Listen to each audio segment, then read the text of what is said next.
On nous appelle la team Follow the Sun, donc il y a tout le temps quelqu'un qui est en train de travailler.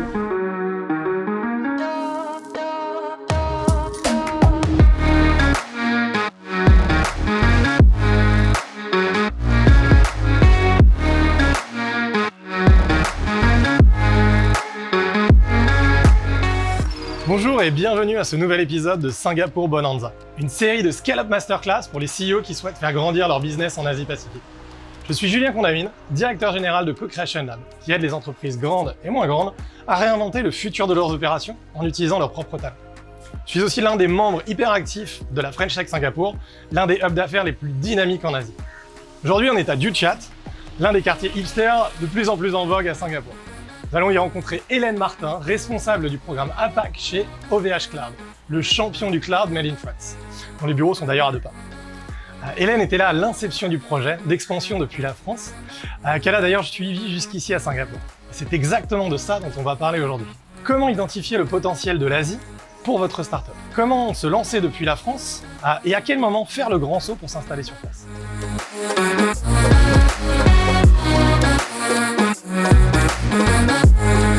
Bonjour Hélène. Bonjour Julien. Comment tu vas? Très bien et toi? C'est chouette de se retrouver ici à Duchat aujourd'hui. Super quartier. Alors Hélène, tu es la responsable du programme APAC chez OVH Cloud. Tu faisais partie de l'équipe qui a identifié APAC comme un cluster d'expansion à fort potentiel. Tu as ensuite intégré l'équipe et participé à l'accélérer jusqu'à ce qu'elle est devenue aujourd'hui. Alors aujourd'hui, il y a 2 data centers en Australie, un à Singapour, des bureaux à Singapour, Melbourne, Bangalore, c'est ça? Aujourd'hui, ce qu'on veut, c'est découvrir un petit peu le playbook d'OVH Cloud pour son expansion en Asie. On veut découvrir la recette secrète, tous les ingrédients, on veut que tu nous dises tout. Mais voilà, je te préviens quand même d'avance, notre public est beaucoup plus fan des histoires de guerre, des anecdotes un peu sanglantes que des contes de fées.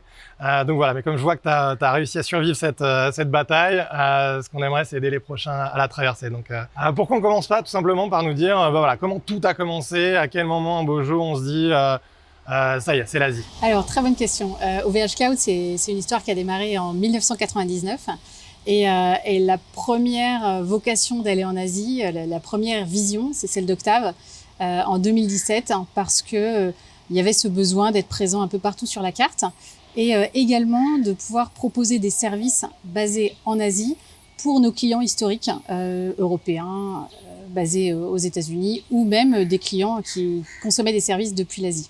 Donc ça, c'était la première idée d'Octave. Et donc, les localisations ont été choisies plutôt sur des paramètres techniques de connectivité, de network, à Sydney et à Singapour en 2017. Ça a permis donc les 2 objectifs, c'était permettre à nos clients historiques de pouvoir avoir des services localement basés en Asie et également de pouvoir faire un test grandeur nature sur l'acquisition des clients ici en Asie.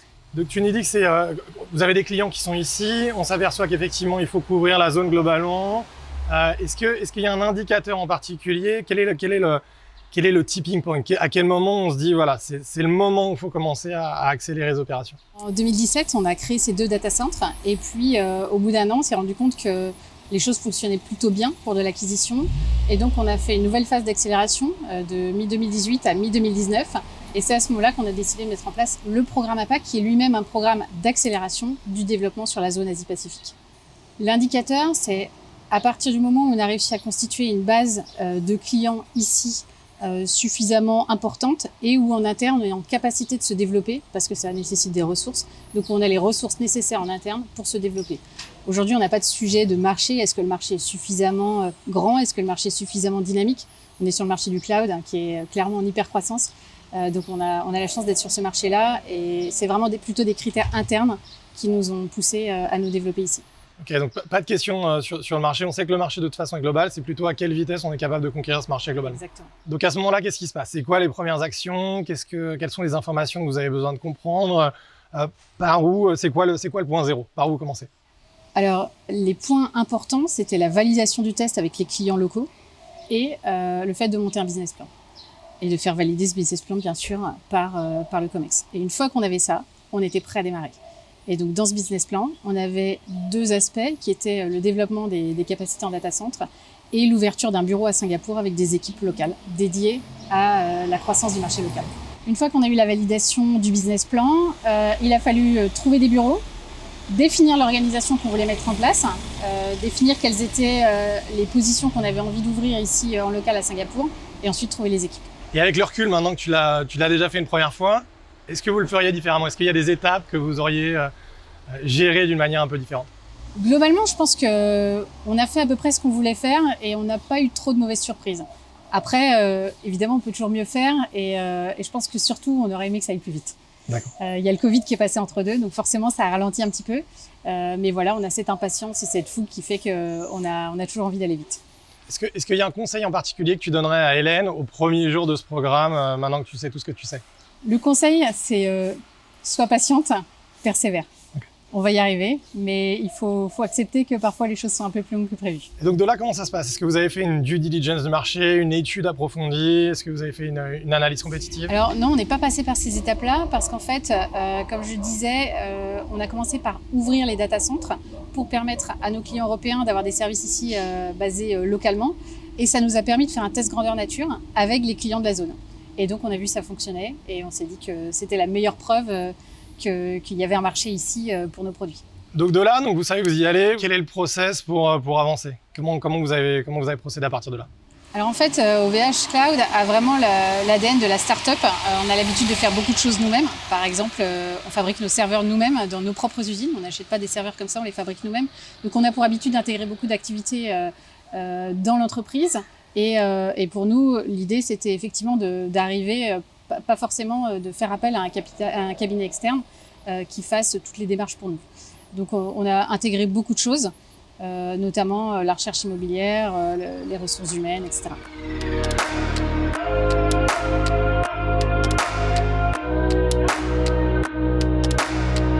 Hélène, parlons stratégie. Comment est-ce que vous avez élaboré la stratégie commerciale pour la région? À quoi ressemblait la feuille de route et les différents jalons pour y arriver? Donc en fait, les principales étapes, ça a été donc l'étape de test sur 2017-2018. Et puis mi-2019, la décision de s'implanter ici, où là vraiment on commence à passer la phase supérieure, et donc ouverture de nouveaux data centers, augmentation des capacités en data center et ouverture d'un bureau ici à Singapour. Ensuite, les KPI, c'est comme dans la plupart des entreprises, c'est le suivi du chiffre d'affaires, évidemment sa progression, et puis l'acquisition des nouveaux clients sur la zone, qui est pour nous un point stratégique. Un proverbe qui dit que le plan ne reste jamais au premier contact avec l'ennemi. Comment ça s'est passé pour OVH Cloud? Est-ce que ça a été le cas? Globalement, il n'y a pas eu tellement de mauvaises surprises et le plan s'est déroulé plutôt comme il avait été prévu. Il y a eu du retard un peu sur le plan initial, probablement lié à beaucoup d'impatience de la part des équipes et la volonté d'aller très vite, et parfois les choses prennent un peu plus de temps. Mais il n'y a pas eu d'erreur majeure, fondamentale, qui a été faite dans le plan, et aujourd'hui on est très content de là où on en est. On a encore beaucoup de choses à achiever, mais déjà on est sur le bon chemin.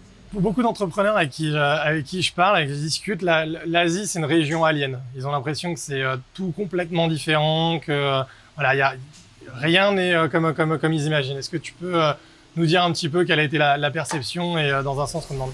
Alors en Asie, c'est vrai que les gens ont souvent l'image d'une zone très loin, très compliquée et moins familière que les US.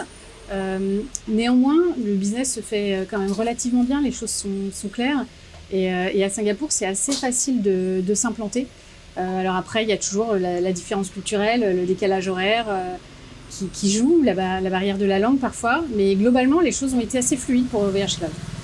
Du coup, tu parles de Singapour. Si on pouvait approfondir un petit peu là-dessus, justement, spécifiquement, pourquoi, une fois que vous avez décidé de venir en APAC, vous avez choisi Singapour spécifiquement? Qu'est-ce qui vous a décidé à venir ici, à ouvrir un bureau ici? Vous aviez déjà un bureau en Australie, par exemple. Pourquoi pas développer le business de là-bas? Pourquoi pas Hong Kong? Qu'est-ce qui fait que Singapour, ça a été votre base décisive? Effectivement, on avait déjà un bureau à Melbourne qu'on a toujours. Après, l'Australie, c'est très loin de l'Europe. Pour travailler avec le décalage horaire, c'est pas toujours simple. Donc, on avait besoin d'une base qui soit un peu plus proche de l'Europe. On souhaitait attaquer ce marché ASEAN avec toutes ces cultures et toutes ces langues particulières. Il nous a semblé que Singapour, c'était un point d'ancrage intéressant. Et puis, on a un data center ici, et ça nous permet aussi d'avoir des équipes qui se rencontrent, les équipes techniques, les équipes sales. Et donc, ça permet d'avoir une seule équipe, et c'était pour nous très important. Et donc, pourquoi Singapour spécifiquement? Pourquoi Singapour, par exemple, en comparaison à Jakarta, à Hong Kong? Hong Kong, c'est assez similaire à Singapour, c'est sur la même time zone. Qu'est-ce qui fait que Singapour gagne la décision? Ça a été la proximité avec le data center, okay, pour pouvoir créer une seule team. et également la maîtrise des langues autour sur la région ASEAN qu'on avait détecté comme un marché à fort potentiel. Et donc, Singapour, c'était l'endroit où on pouvait le plus facilement avoir les compétences qui allaient permettre de bien adresser ce marché locaux. Et donc, vous prenez la décision de venir à Singapour. Vous avez déjà un data center qui est ici, de manière historique. Comment se passe la décision d'installer le bureau? Comment vous créez les équipes ici? L'implantation du bureau, ça a été vraiment la première étape fondamentale de notre implantation à Singapour. Et donc, on a un service immobilier au sein d'OVH Cloud qui gère les bureaux partout dans le monde, qui est rentré en contact avec des partenaires ici à Singapour, qui nous ont proposé plusieurs localisations.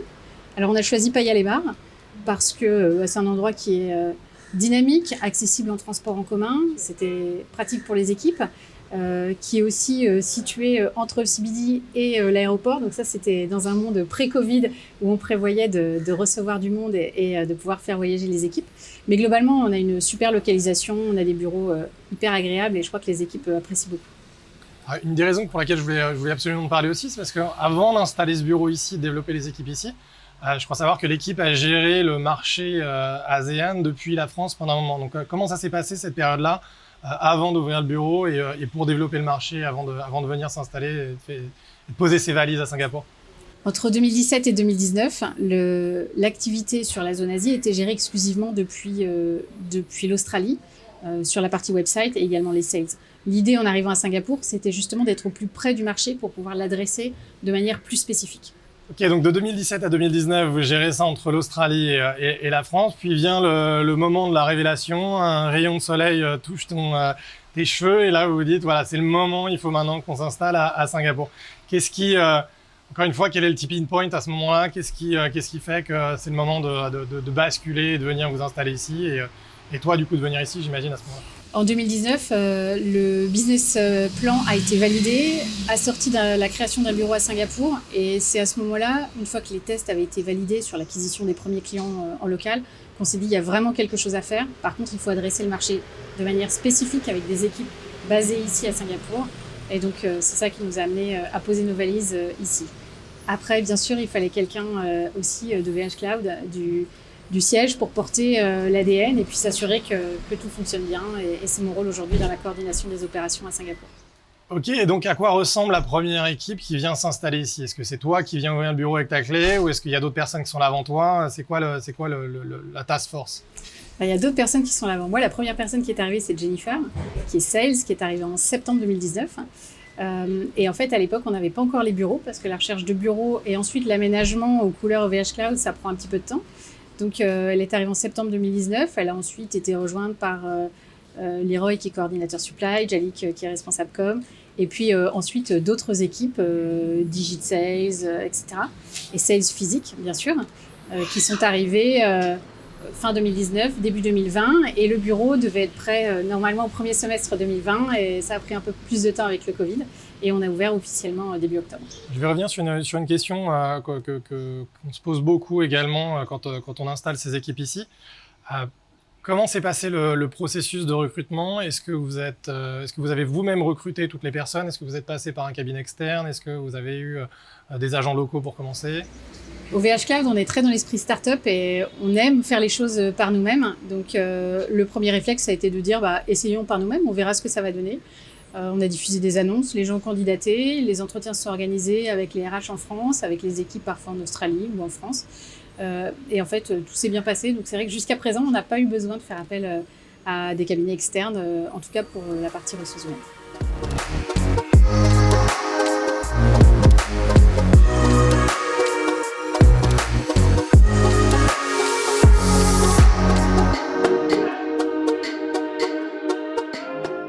Marlène, parlons un peu de Product Market Fit. Est-ce que pour venir dans la région, vous avez dû changer quoi que ce soit au produit, adapter des features ou en enlever, changer le prix peut-être? Alors en fait, on est sur un marché de services globalisés. OVH Cloud, c'est du cloud et on propose une palette de services à nos clients. Et en fait, la vraie adaptation pour nos clients locaux, c'est la disponibilité des produits en data center local. Après, l'enjeu pour nous, c'est d'avoir un catalogue harmonisé avec les autres data centers pour avoir une expérience client qui soit la plus facile et la plus fluide possible pour nos clients. Ok, donc zéro customisation, tout pareil, tout partout, dans tout le monde. C'est l'objectif. Alors si on revient un petit peu dans ton expérience là, des 3-4 dernières années sur le programme APAC, Qu'est-ce que tu dirais qui a été le plus grand défi de tout ce process d'expansion en Asie-Pacifique? Alors le plus grand défi, je pense que c'est clairement la capacité de croître aussi vite que le marché. On est positionné sur un marché qui est vraiment en très très forte croissance et c'est ça le défi, c'est d'être capable de suivre en termes d'équipement, d'infrastructure, d'équipe, de support, de commercialisation. Toutes les équipes doivent être en capacité de grandir aussi vite que le marché grandit. Ok, alors on peut pas complètement oublier que le Covid est passé par là quand même, on peut difficilement l'ignorer. Qu'est-ce que ça a changé pour vous le Covid? Comment ça a impacté la croissance des structures ici et la société en général? Alors, le Covid, effectivement, a eu un impact sur notre activité qui est assez relatif, en fait, assez mesuré. Pourquoi? Parce qu'on a plusieurs typologies de clients. On a des grands clients qui, eux, ont été très impactés sur leur activité, comme des géants de transport, du tourisme. Eux, ils ont carrément une grosse chute d'activité. Et à côté de ça, la digitalisation globale de l'économie a apporté beaucoup de nouveaux clients sur ce marché. Donc aujourd'hui, notre croissance et notre trend de croissance se sont maintenus. On est toujours sur des croissances à 2 chiffres. Et donc on est quand même globalement chanceux d'être sur un marché qui se porte bien. Et du coup, on rebondit sur une question que tout le monde se pose un petit peu, justement, c'est comment garder l'esprit de convivialité et véhiculer les valeurs, la culture de l'entreprise dans une période où beaucoup de monde travaille à distance, on ne se voit pas autant, on a moins d'interactions sociales. L'ADN d'OVH Cloud, pour nous, c'est quelque chose de très important à transmettre aux équipes. Il y a donc les valeurs au nombre de 5, la confiance, le travailler ensemble, la disruption, la responsabilité, la passion. C'est pour nous fondamental que les équipes qui rejoignent OVH partagent ces valeurs. Pour l'intégration, chez OVH Cloud, on a mis en place une semaine d'intégration pour toutes les personnes qui arrivent. Alors c'est un peu plus challenging quand on est loin ou quand on est en période de Covid, mais c'est des choses qu'on a maintenues pour que les équipes puissent échanger entre elles. Et puis comme je le disais précédemment, tous ces moments de convivialité, y compris avec des outils de visio, c'est des choses qu'on garde et qui sont vraiment importantes pour nous. Et est-ce qu'on parvient à garder la même culture quand on vient dans la région asiatique, justement? En fait, on s'est posé la question, effectivement, de savoir comment est-ce qu'on allait réussir à créer un bureau ici à partir de rien. Et avec tous ces efforts, avec toute cette imprégnation des valeurs de l'entreprise, avec tous ces rendez-vous réguliers qu'on a, on se rend compte que l'ADN a bien été transmis, que les équipes sont effectivement avec ce niveau d'implication qu'on attend. On attend d'avoir des équipes qui soient autonomes dans leur travail, qui soient impliquées, qui prennent des sujets et qui aillent jusqu'au bout, qui les portent jusqu'au bout. Et donc, je pense que l'ADN a plutôt bien pris à ce niveau-là depuis qu'on a ouvert le bureau. Est-ce que tu dirais qu'il y a la plus grande idée reçue de l'Asie, de la part des Européens notamment? Alors pour moi, la plus grande idée reçue, c'est quand on parle de l'Asie en tant que telle, en tant qu'un élément. En fait, on parle de marchés qui sont extrêmement différents. Quand on prend l'Inde, quand on prend le Japon, quand on prend Singapour, l'Australie, ça n'a rien à voir. Les cultures sont pas les mêmes, les langues sont pas les mêmes, les approches sont pas les mêmes. Donc on est vraiment sur une multitude de petits marchés et non pas sur un seul marché géant. Et du coup, c'est peut-être plus facile à adresser quand on s'attaque à un marché plutôt qu'à cet énorme ensemble. C'est intéressant ce que tu dis, parce que finalement, ça ressemble un peu à ce qu'on a nous en Europe, quand on compare un peu les États-Unis, marché unique, avec une langue unique, etc. Et qu'on voit l'Europe où dès que tu commences à t'étendre en dehors des frontières de la France, il va falloir que tu fasses des newsletters en des langues différentes, que tu t'adaptes au style anglo-saxon, latin. Encore quand tu sors encore dans l'Europe de l'Est, c'est encore un peu différent. Donc finalement, c'est assez similaire à ce qu'on a l'habitude de faire. Donc potentiellement, les Européens sont mieux placés que les autres pour le faire. Qu'est-ce qui t'excite à propos de Singapour et de la région et pour les années qui vont venir? Ce qui est passionnant, c'est la taille du marché, la dynamique du marché, la capacité à rebondir. On le voit particulièrement après la crise du Covid. Ici, on a déjà repris pas mal de croissance. Donc c'est sûr que cette taille de marché avec ce dynamisme et cette capacité à rebondir, et puis le fait que les gens sont prédisposés à faire du business. Ici, tout semble business, tout semble facile. Et ça, on voit les gens partout avec le sourire qui ont envie d'avancer, qui ont envie de faire du business ensemble. Ok, on arrive à la fin de notre masterclass, Hélène. Alors évidemment, je suis un débutant sur le sujet. Est-ce qu'il y a une question importante que j'aurais oublié de te poser par hasard? Peut-être pas une question importante, mais en tout cas, un point important, c'est que se développer en Asie-Pacifique, il faut avoir conscience des différences de time zone. L'Inde et l'Australie, c'est très loin de l'Europe, c'est très loin des États-Unis, du Canada. Et donc, il faut avoir des équipes qui sont impliquées, qui sont mobilisés à des horaires un peu particulières. Voilà, faut savoir être flexible, faut avoir envie de travailler ensemble. Ça nécessite de l'implication sur son temps personnel.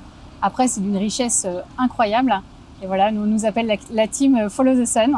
Donc, on est tout le temps, il y a tout le temps quelqu'un qui est en train de travailler.